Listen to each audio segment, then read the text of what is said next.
नमस्कार दोस्तों, आध्यात्म के एक और नए अंक में आपका हार्दिक स्वागत है। दोस्तों, सोमवार का दिन भगवान शिव को समर्पित है। इसी कड़ी में आज हम भगवान शिव के अर्धनारीश्वर रूप की कथा का वर्णन आपके बीच में करने जा रहे हैं। तो आइए आरंभ करते हैं कि भगवान शिव से जुड़ी अर्धनारीश्वर की क्या है कथा और क्या है इसका विस्तार पूर्वक वर्णन। दोस्तों, जब इस सृष्टि का प्रारंभ हुआ था, तब ब्रह्मा जी द्वारा रची गई मानसिक सृष्टि का विस्तार नहीं हो पा रहा था। तब ब्रह्मा जी को बहुत दुख हुआ। उसी समय आकाशवाणी हुई, हे ब्राह्मण, अब मैथुनी सृष्टि करो। आकाशवाणी सुनकर ब्रह्मा जी ने मैथुनी अर्थात स्त्री पुरुष के समागम से संतानोत्पत्ति सृष्टि रचने का निर्णय तो कर लिया, किंतु उस समय तक इस सृष्टि से किसी नारी की उत्पत्ति नहीं होने के कारण वे अपने निश्चय को पूरा करने में सफल नहीं हो पा रहे थे। तब ब्रह्मा जी ने यह विचार किया कि परमेश्वर भगवान शिव की कृपा के बिना मैथुनी सृष्टि नहीं हो सकती। अतः ब्रह्मा जी भगवान शिव को प्रसन्न करने के लिए कठोर तपस्या करने लगे। दोस्तों, बहुत लंबे समय तक ब्रह्मा जी अपने हृदय से महादेव का ध्यान करते रहे। भगवान शिव अंतर्यामी हैं। उन्हें ब्रह्मा जी के इस तपस्या के कारण का पता था। अतः उनके कठोर तपस्या से प्रसन्न होकर भगवान उमा महेश्वर अर्थात शिव ने उन्हें अर्धनारीश्वर रूप में दर्शन दिया। देवों के देव भगवान शिव के उस दिव्य रूप को देखकर ब्रह्मा जी आनंदित हो उठे और उन्होंने भूमि पर लेटकर उस अलौकिक स्वरूप को दंडवत प्रणाम किया। दोस्तों, तब भगवान शिव ने मुस्कुराकर कहा, हे पुत्र ब्रह्मा, मुझे तुम्हारा मनोरथ पता है। तुमने प्रजाओं की वृद्धि के लिए जो यह कठिन तपस्या की है, मैं उससे बहुत प्रसन्न हूँ। मैं तुम्हारी यह इच्छा अवश्य पूरी करूंगा। ऐसा कहकर भगवान शिव ने अपने शरीर के आधे भाग से उमा देवी को अलग कर दिया। उसके उपरांत ब्रह्मा जी ने परमेश्वर शिव के आधे शरीर से हुई उस परम शक्ति को साष्टांग प्रणाम करके हाथ जोड़कर मधुर स्वर में कहा। ब्रह्मा ने कहा, हे शिवे, सृष्टि के प्रारंभ में आपके पति देवादिदेव शंभु ने मेरी रचना की थी।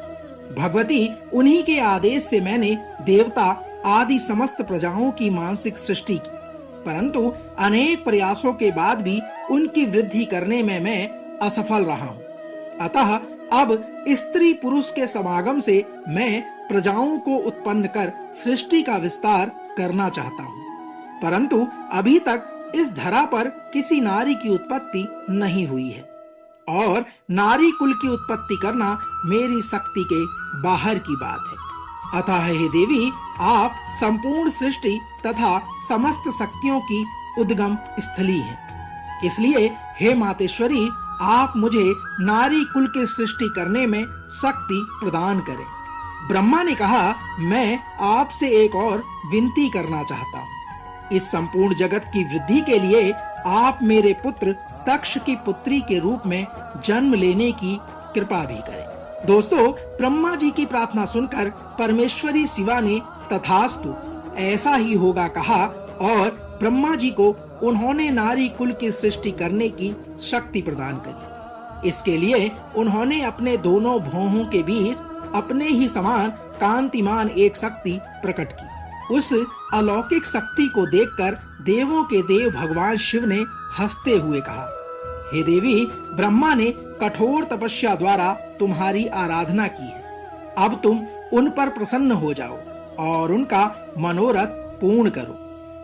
महादेव की इस आज्ञा को पूर्ण करने के लिए वह शक्ति ब्रह्मा जी की प्रार्थना के आज्ञा अनुसार दक्ष की पुत्री बन गई। इस प्रकार ब्रह्मा जी को अनोखी शक्ति देखकर देवी शिवा पुनः महादेव के शरीर में समा गई।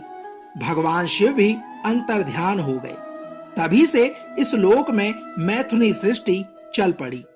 अपनी तपस्या में सफल होकर ब्रह्मा जी भी भोलेनाथ का स्मरण करते हुए इस सृष्टि का विस्तार करने लगे।